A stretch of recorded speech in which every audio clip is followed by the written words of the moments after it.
Right, episode number 3. Three. Testing 1 2 1 2. You're just after telling me about a book called The Pilgrim's Footsteps. I'm after getting a book. I had the original book, but I loaned it to someone, and it was signed by a man called Bert Slater, who wrote the book. Who was one of the first men to do the Spanish Camino from San Jean Pied de Port over to Santiago de Compostela. He also walked widely in Afghanistan and where else? And other Eastern European countries.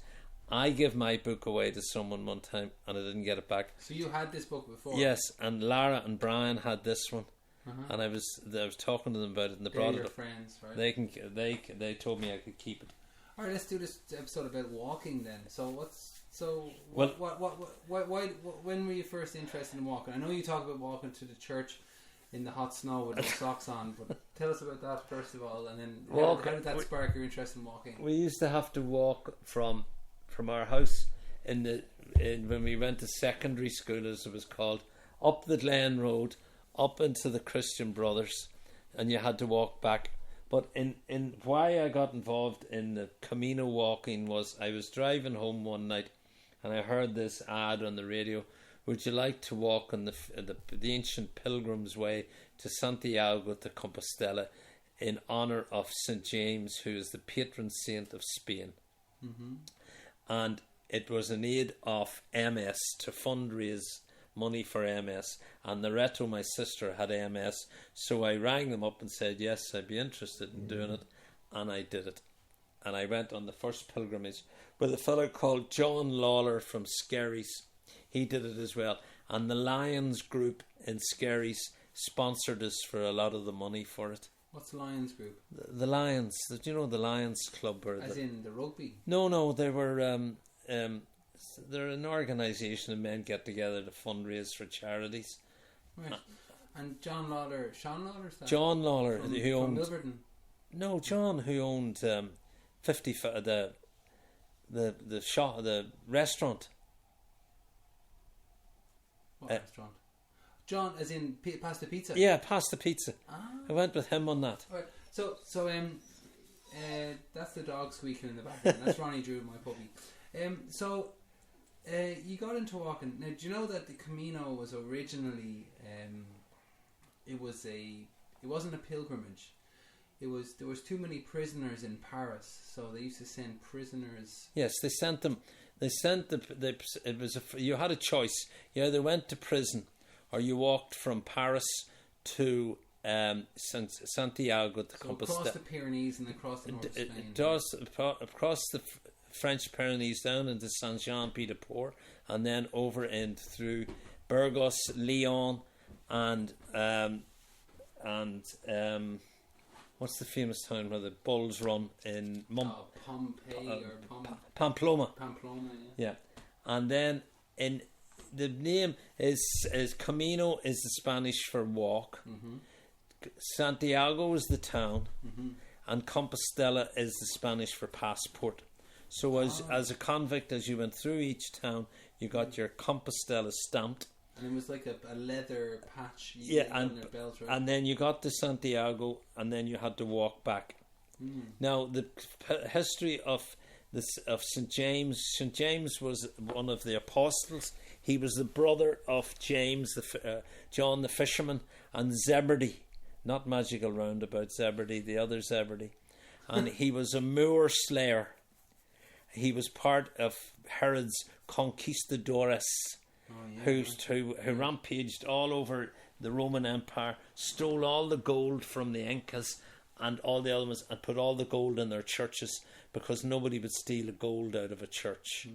Now, the patron saint of Spain is St. James. You would think it should be St. Raphael or St. Manuel or something, but it was St. James.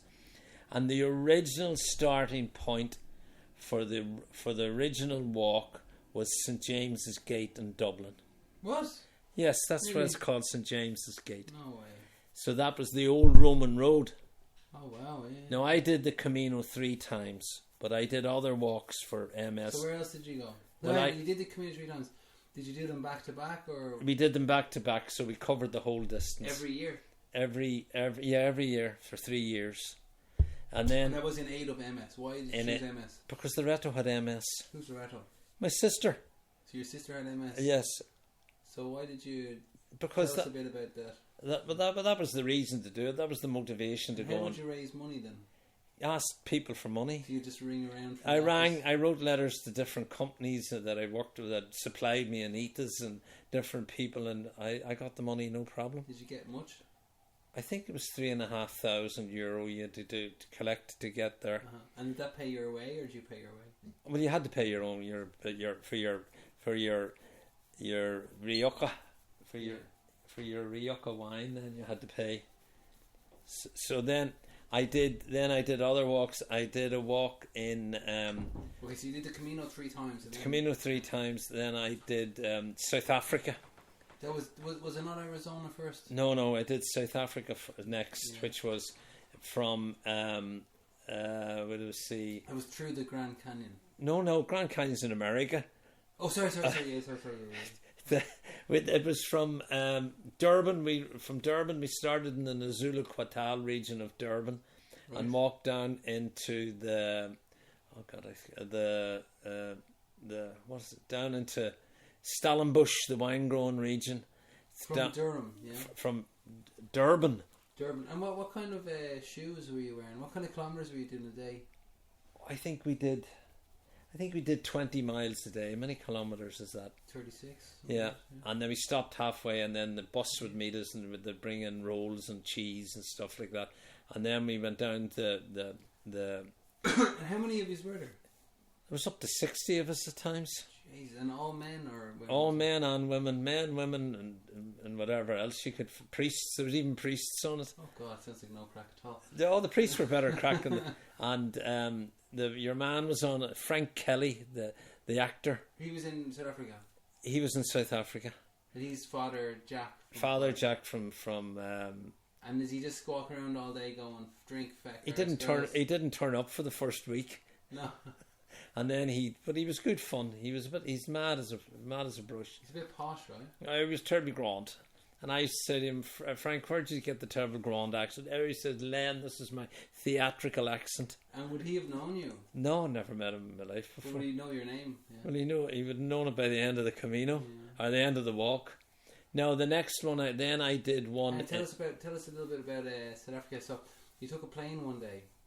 Oh, we did a helicopter. I did a helicopter ride from in the Nazula Quatal from a hotel called Cathedral Peak, and it was way out in the middle of nowhere. That wasn't organised, right? You just jumped in and said, no, well, you were offered if you wanted the opportunity to do a helicopter ride, you could, but you had to get up at 6 o'clock in the morning when the sun rose because the air was clear.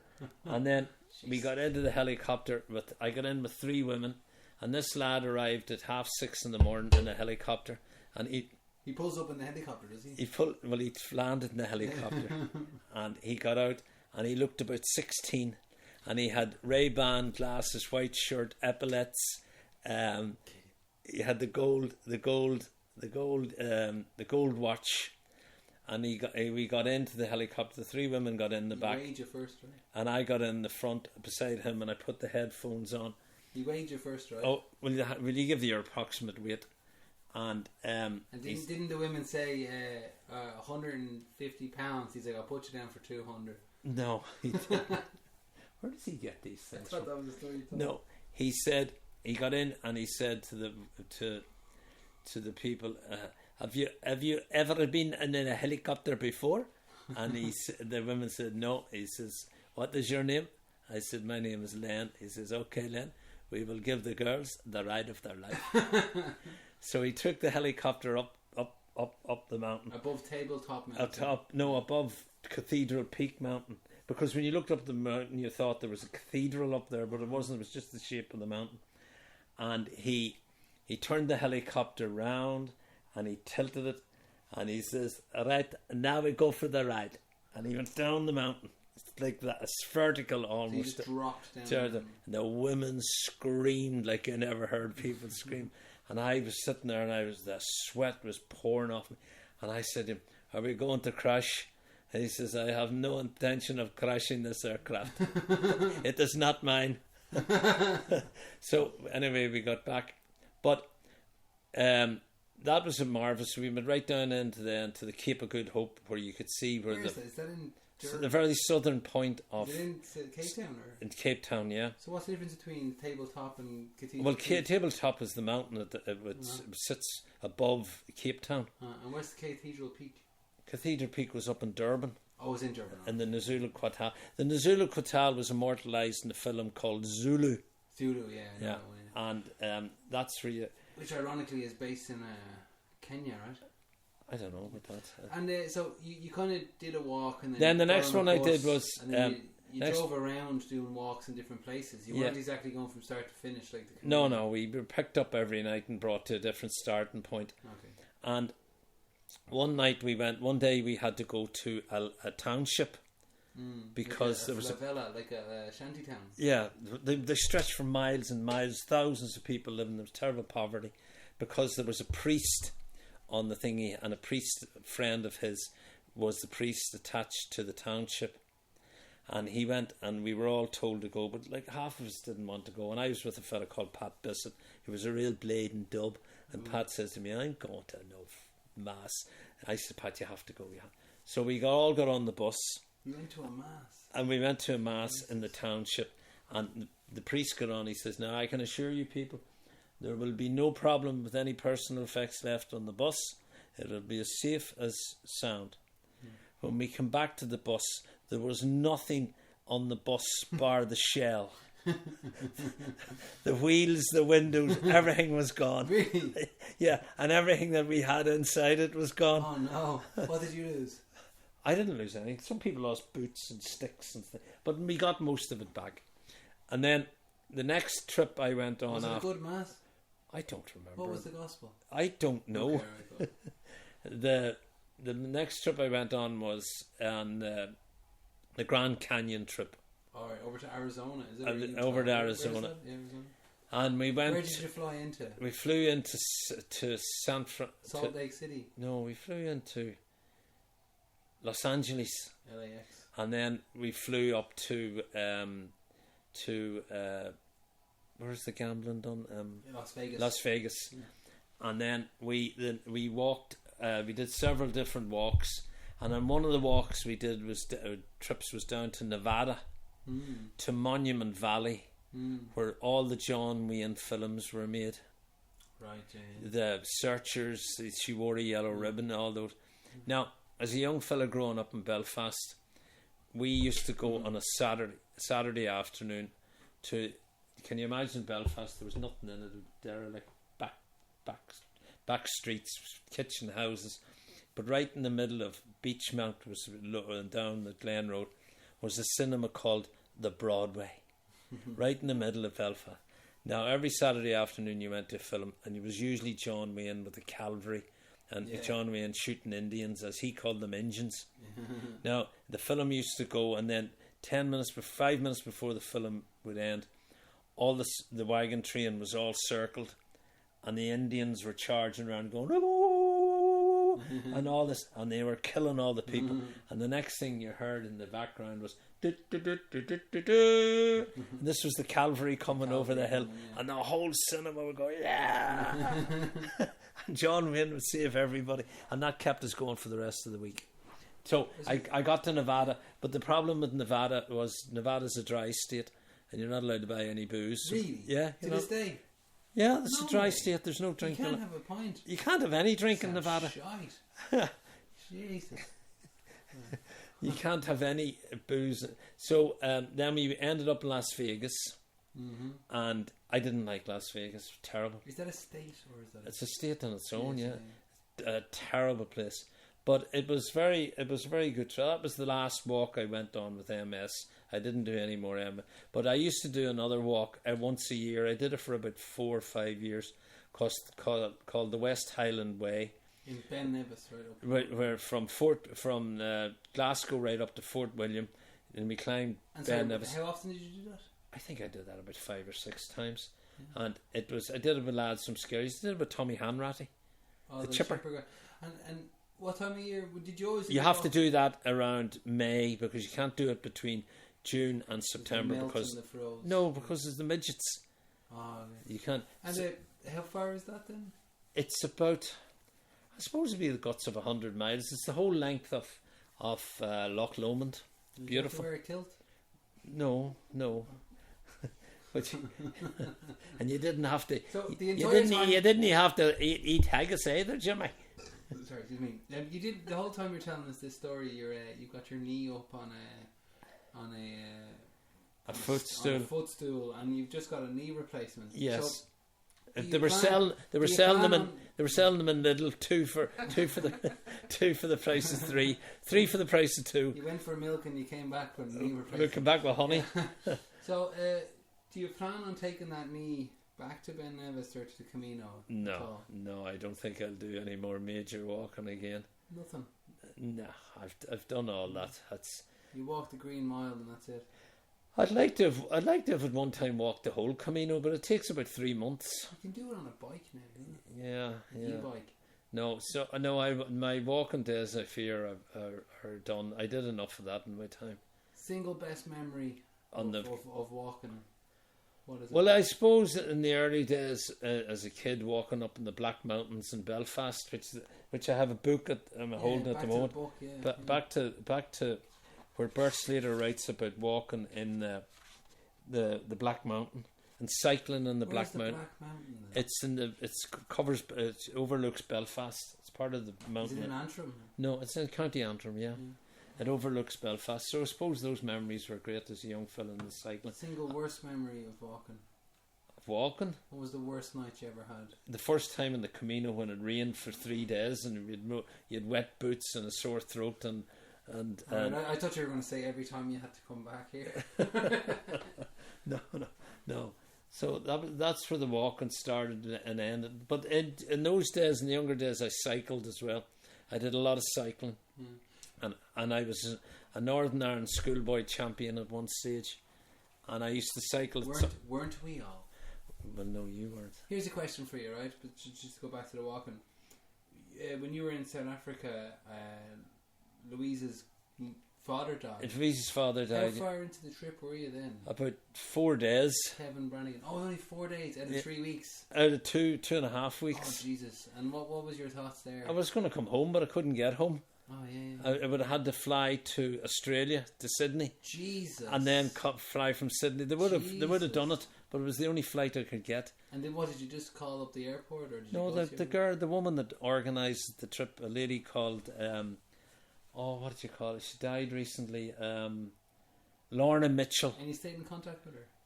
Yeah, for years and years. She died only about 6 months ago. So do these walks still go ahead? I wouldn't think that. There was a follow up for years. They used to correspond with me for years and years. But I don't think the walks are still, because of COVID and fundraising and all that. I don't think the walk. No, I would imagine they've all stopped. So did you dedicate a walk to Kevin then? Oh yeah, when you dedicated a walk to Kevin and Loretto and different people but it was a lot of fun. But you did those walks before your sister died, right? Oh yeah. Loretto used to give me a bit of money and Loretto was donating. No, but she gave me a few dollars. But did she like that you did that? Yeah, she did. She thought it was great. Did your brothers ever do anything similar? My brothers? Yeah. I don't know if my brothers ever even walked to a shop, let alone walked in a Camino. I don't know very little. I've lost contact with my brothers for years. Do you have any questions, Katie, before we finish the episode? No. Katie, I'm doing this interview with Katie and Peter, and they brought from Germany this beautiful little baby called Louisa. And she's absolutely gorgeous. I don't really think. I don't think they had her at all. I think they bought her. The funny thing about the Camino is that there's a symbol. There's 2 symbols of the Camino. The first one is a shell. Yeah, a scallop shell. And throughout my life, that's always been hanging around my house. So it's something that's kind of ingrained in my memory as something. Maybe even get a tattoo of it. And the other thing is this little pygmy looking warrior guy. And Mum always wore a necklace. Oh, that's the little pilgrim. The little pilgrim, yeah. She's still wearing that now. Yeah. And all my life it's always been. And I see the shell and I see the warrior, or the pilgrim, in other international references to the Camino de Santiago de Compostela. And it always brings me back to town parks. It always brings me back home. Like, wow, my mum wears that around her neck, or wow, my dad has that on his. That's the little man carrying the stick, with the bag at the end of the stick. He's when you would meet another person, when you meet another person walking on the Camino, you would say "Hola," which Hola. is Spanish for hello. And isn't life but a pilgrimage, Dad? Yes, and it is. Isn't life but a Camino? Yes. Do you have any advice to your future generations when you're long gone that you can tell them right now about how to keep on getting up and keep on going? Make every day a pilgrimage, and you start. And the secret of every pilgrimage is every great journey begins with the first step. All right, that sounds like a good place to leave it. Yeah, we leave it at that. Okay. Right. Cheers. Cheers. See you next time.